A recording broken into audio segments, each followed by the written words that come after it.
మీకు గొప్ప పేరు రావాలనుందా? అంటే మంచి ఫేమస్ అయ్యే పేరు ఏదైనా రావాలనుందా? ఒకవేళ కనుక మీకు ఫేమస్ అవ్వాలి, మంచి పేరు మంచే కాదు గొప్ప పేరు రావాలి అని అనుకుంటే మీరేం చెయ్యాలో సరదాగా చెబుతాను. ఏంటంటే ఒకటి మంచి పనులు చేయకండి.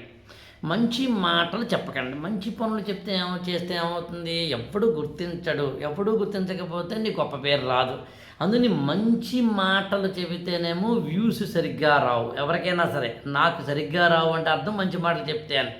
సో మొత్తం మీద మీరు మంచి చేస్తే, మంచి మాటలు చెబితే, మంచి పనులు చేస్తే మీకు గొప్ప పేరు రాదు. దీన్ని ఇంకోలా కూడా చెప్పే ప్రయత్నం చేస్తాను. యాక్చువల్గా మనందరం కూడా అంతే. ఎక్కడైనా మేము జర్నలిజంలో ఉన్నప్పుడు మాకు ఒక ఉండేదన్నమాట. ఎప్పుడూ కూడా మనిషిని కుక్క కరిచింది అంటే వార్త కాదు, కుక్కని మనిషి కరిచాడంటే వార్త. అంటే ఒక పెక్యులారిటీ, విశిష్టత ఉండాలి. మీరు ఒక పెళ్ళికి వెళ్ళారనుకోండి, అందరూ మామూలుగా చక్కగా డ్రెస్ వేసుకుంటే కనుక వాళ్ళని మనం ఏం పట్టించుకోం. మామూలుగా ఉంటే బాగుందంటాం అంతే. అలా కాకుండా ఒక ఆమె కానీ ఒక ఆయన కానీ వెరైటీగా తల మీద ఒక పాగా పెట్టి ఏదో పెట్టి మీసాలు ఏదో పెట్టి యాక్చువల్గాను డ్రెస్ కూడా వెరైటీగా పెట్టి ఓ సగం చిరిగిపోయి ఓ సగం నలిగిపోయి అంటే అప్పుడు మనం అందరం చూస్తాం. గమనించండి, మనం మెట్రోలో అట్లా వెళ్ళిపోతున్నప్పుడు కూడా మామూలుగా రెగ్యులర్గా డిగ్నిఫైడ్గా డ్రెస్ వేసుకున్న అమ్మాయికే చూడం. కొంచెం ఎక్స్పోజింగ్ తోటి కొంచెం అంటే ఏదో అంటారండి టీయర్డ్ జీన్స్ అంటారు. యాక్చువల్గా అంటే చిరిగిపోయిన జీన్స్ తోటి సగం సగం వేసుకున్న బట్టలతోటి ఉంటే చూస్తాం.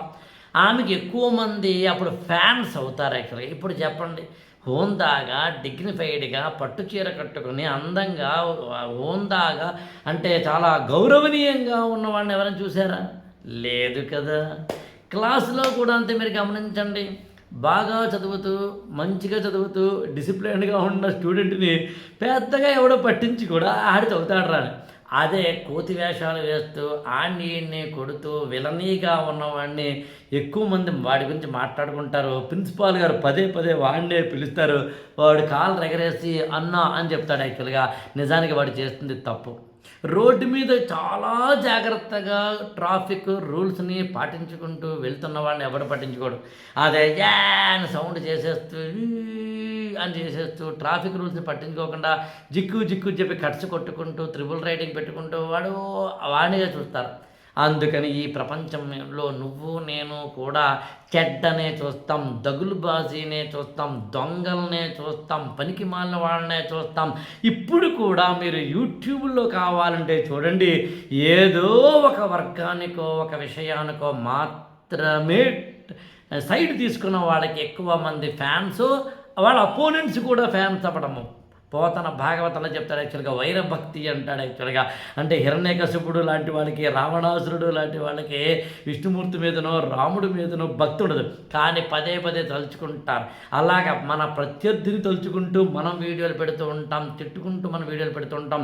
ఆ మతాన్ని తిడుతూ ఈ మతం వాళ్ళు, ఈ మతాన్ని తిడుతూ ఆ మతం వాళ్ళు, ఆ కులాన్ని తిడుతూ ఈ కులం వాళ్ళు, ఈ కులాన్ని తిడుతూ ఆ కులం వాళ్ళు, ఆ పార్టీని తిడుతూ ఈ పార్టీ వాళ్ళు, ఈ పార్టీ తిడుతూ ఆ పార్టీ వాళ్ళు, వాడిని కొట్టుకుంటూ తిట్టుకుంటూ నరుక్కుంటూ చీతుకుంటూ వార్నింగ్లు ఇచ్చుకుంటూ ఫైరింగ్లు చేసుకుంటూ ట్రోలింగ్లు చేసుకుంటూ కమెంటింగ్లు చేసుకుంటూ ఉన్నప్పుడు మాత్రమే మనకి ఇక్కడ అత్యున్నతంగా వ్యూస్ వస్తాయి. కాబట్టి మీకు మంచి పేరు రావాలనుకుంటే మాత్రం, గొప్ప పేరు రావాలనుకుంటే మాత్రం, మీకు ఒక అత్యున్నతమైన స్థితికి వెళ్ళాలనుకుంటే మాత్రం దయచేసి మంచి పనులు చేయకండి, ఇలాంటి దగులుబాజీ పనులు చేయండి.